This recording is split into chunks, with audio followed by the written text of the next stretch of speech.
Welcome back. So, just like last Saturday, we have a bit of a break between the matinee games and the nightcap game to cap off the Saturday night action. In fact, at the time of this recording, the two games that's going to be kicking off at 7:30 p.m. Eastern, 4:30 p.m. Pacific is not going to start for another 75 minutes. So, this gave me a chance to not only do the review of the matinee games, as I will talk about the four games that just happened earlier today, but I also get a chance to do the preview and look at the three games that's going to be happening tomorrow, which two of them is going to be on national television, and one of them is going to be on just regular television or local regional television. And that one is NYCFC versus the San Jose Earthquakes. Now, I really want to say that I want to congratulate NYCFC of getting all 3 points in this one because, anytime when the Quakes are playing on the road, especially playing on the road against an Eastern Conference opponent, it's an automatic L for the Quakes. I mean, they really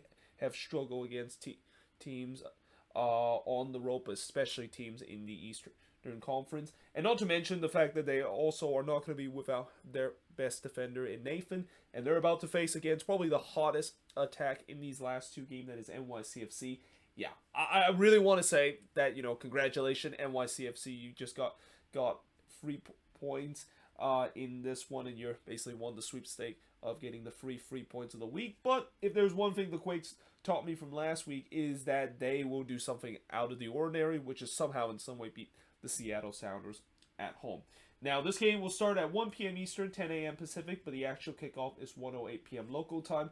All-time meeting, again, another reason why I'm very tempted to say this is an automatic 3 points for NYCFC, is that NYCFC have never lost to the Quakes. They have a 4-1 and all record, and the top assist leader this season for NYCFC got Talis Magno and Santi Rodriguez with 3 assists, followed by Keaton Parks.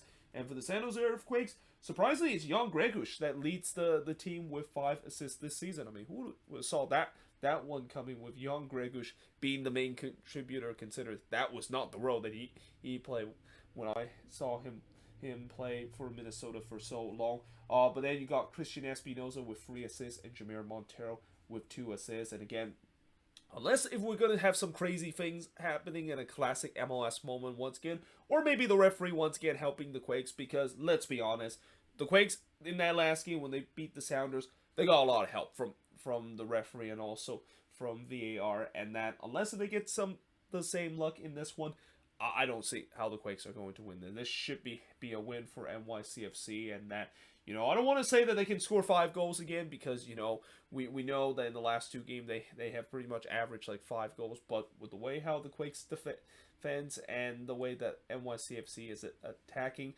I mean, you wouldn't be wrong betting the fact that NYCFC could put 5 or 6 past the Quakes in this one. But again, you never know. There could be a surprising result, and that if the Quakes does pull this game off, or even get a point out of this game, it will consider to be one of the bigger upsets this season. Now, moving on, in terms of the next match, we got Nashville SC versus the Philadelphia Union, and yes, for once, Nashville is on the left side, which means that they are the home team coming into this game, and that they finally opened their brand new stadium, Geodis Park, in this one against the Philadelphia Union. And that, yeah, I mean, the good news for Nashville is that they finally get a chance to play in front of their home fans and play in front of the largest soccer-specific stadium in the country. But the bad news is they have to face against the toughest team in the Eastern Conference, that is the Philadelphia Union, who is at the top of the East. Though in the last couple of games, the Union hasn't really looked like a team that is belong in that top spot. I mean, at least in the last 2 games, ever since they suffered their first loss of the season, they have really struggled. And even going back to the game when they did win against Columbus, you got to remember that was a game where they only scored 1 goal, and that goal came off of a bad mistake from Eloy Rome. So in these last couple of games, the Union hasn't looked as sharp as what we've seen in the first couple of games. And that, I'm also going to be very interested to see, now that Nashville, of course, is playing at home, how are they going to change the approach of their play? Because throughout this road trip, the reason why I think Nashville had a relatively successful road trip is that this is a team kind of built to do well on the road. Like, this is a team that likes to bunker and likes to hit you on transition at time to score that goal, and they definitely done that a couple of times. During this road trip, able to get free wins, but now you're playing at home and you're playing in front of your home fan. I don't think Gary Smith would want to see his team be super defensive in terms of facing against the Union in this game. Now, this game, of course, will start at 4 p.m. Eastern, 1 p.m. Pacific, but the actual kickoff is 3:08 p.m. local time. I forgot to put that this game is on ESPN. All-time meeting, the Union have a 2-0-1 record. By the way, this, of course, is the rematch of the Eastern Conference semifinal, which is a game that I'm pretty sure Nashville fan will not want to talk about, especially what happened in that PK shootout. So I'm pretty sure they also want to have some revenge coming into this one. But top assist leader for Nashville, unsurprisingly, Hani Mukhtar leads the team with 4 assists, followed by Randall Leao with 2 assists, and Sean Davis with 1 assist. For the Union, you got Kai Wagner with 3 assists, Julian Carranza with 2 assists, and Sergio Santos with 2 assists to round up your top 3 assist leader for the Philadelphia Union. And also, just to give you kind of a stat line in terms of teams that play in their home opener and their record, it has not been good for the last couple of years when we see teams opening at their brand new dig. I mean, the most recent home opener was Charlotte FC playing their first ever game at Bank of America Stadium, and they lost that one. In fact, the last time that I remember a team that actually won their home opener and actually won it with fans was LAFC winning 1-0 against the Seattle Sounders. And the reason why I emphasize with fans is because, yes, you could say that Inter Miami did win their first ever home game at Drive Pink Stadium when they were able to win 3-2 against Orlando City, which snapped that 5-game losing streak to start their life in MLS. But that was without fans, and that, Drive Pink Stadium isn't really the permanent home for Inter Miami, especially from what we figured out just a couple of days ago when Miami will build that Freedom Park or build that stadium at Freedom Park site after their city council give the go sign or give the green light and vote yes in terms of that deal. So if you want to talk about a team that plays in a permanent home, yeah, the record has not been good in these last couple of years. I mean, even going back to last year when we saw Austin, Columbus, and Cincinnati open their brand new stadium. Columbus drew 2-2 against New England. Austin drew 0-0 against the San Jose Earthquakes, and then Cincinnati lost their first ever home game at TKO Stadium against Inter Miami. So again, teams, they do, as much as I know they're very jacked up in terms of playing in their new stadium.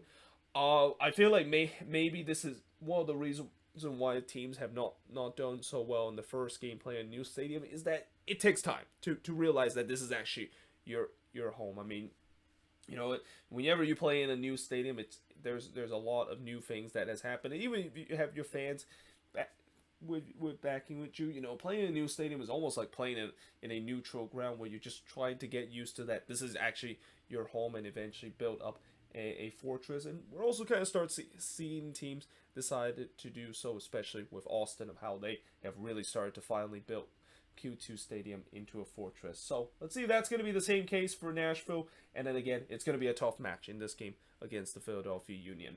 But finally, moving on into the last game of the Sunday night action is LAFC versus Minnesota. So this game will be the nightcap game, 10 p.m. Eastern, 7 p.m. Pacific, but the actual kickoff is 7:25 p.m. local time, which means that this game is going to be on FS1. Now, in terms of the all-time meeting, believe it or not, Minnesota has a good record against LAFC. I mean, I think this is probably the only time the Loons actually have a decent record against a much superior team, because I know for most of the team that the Loons play that is much superior to them, they always tend to have a losing record. But for whatever reason, they match up well against LAFC. I mean, the all-time meeting, 2-3 and 1 in favor of Minnesota, and even though that's not a lot to say, they only lost to LAFC once in their history. Top assist leader, unsurprisingly for LAFC, it's Carlos Vela with 3 assists, followed by Latif Blessing and Jose Cifuentes with 2 assists. For Minnesota, unsurprisingly, Emmanuel Reynoso has 3 assists. Finally start to look like the Reynoso that I know of from last year and also when he came into the league. Then you got Hassani Dotson, who unfortunately will be stuck with just 2 assists because he's out for the season with a torn ACL injury with 2 assists. And then Bongi, who one of the most exciting player in this team and has already started to become a fan favorite, he racks up 2 assists to be on the top 3 assist chart for Minnesota. And yeah, coming into this game, you know, for the Loons, I know these last 2 games they've started to finally found their strive again, but yeah, this is going to be a tough task to basically slow down LAFC, who has just been looking like the LAFC from their supportership winning team again, and that's definitely bad news for the rest of the league, because you're going to hear the media once again basically being obnoxious and saying that they're the best team in the league, and especially I think after just kind of take a peek of the power rankings, I think even the writer for the power rankings even said that, yep, get ready for more annoyance from the media, that they're gonna once again say that LAFC is the best team in the league and that they're gonna win MLS Cup this season, and that, yeah, I mean, for once, I will say that the stats and also the way the LAFC have been playing backs it up. I mean, they have started to look like head and shoulder. They're become the best team in the league, but we'll see whether or not if that will continue throughout the season, and especially once they get into the playoffs, because there's no doubt that I think in every LAFC fans, they know this team is good enough to make it to the playoffs. But it's now all about what happened when they do get into the playoffs, and can they finally win that elusive MLS Cup that they've been trying to win for these past couple of years, despite having so many great talent, but it was been wasted because of either poor regular season play or underachieving like we saw last season, or heartbreak that we saw in that Supporters Shield winning season when they fall in the Western Conference Final. But at least for this game, they should be heavy favorites against Minnesota, and I'm just also praying that the Loons are not going to do what Adrian Heath always tends to like to do whenever that he's faced against a tough team, which is just going to park the bus throughout the whole game. Because I swear, if Heath is going to park the bus in this whole game, we're not winning this. Like, there's no way we're winning this game against LAFC. You cannot park the bus against this very, very dynamic LAFC attack, because we've seen before where teams try to do it, LAFC have found a way to basically blow up that bus. But either way, hope you guys enjoyed this video. If you do, make sure you guys do like, smash the subscribe button. Let me know in the comments below what do you think of these free games. And as always, let me know in the comments your prediction of these free games that's going to be happening tomorrow. But until then, hope you guys enjoyed this video. If you do, make sure you guys do like, smash the subscribe button. And yeah, I, of course, will see you guys next time.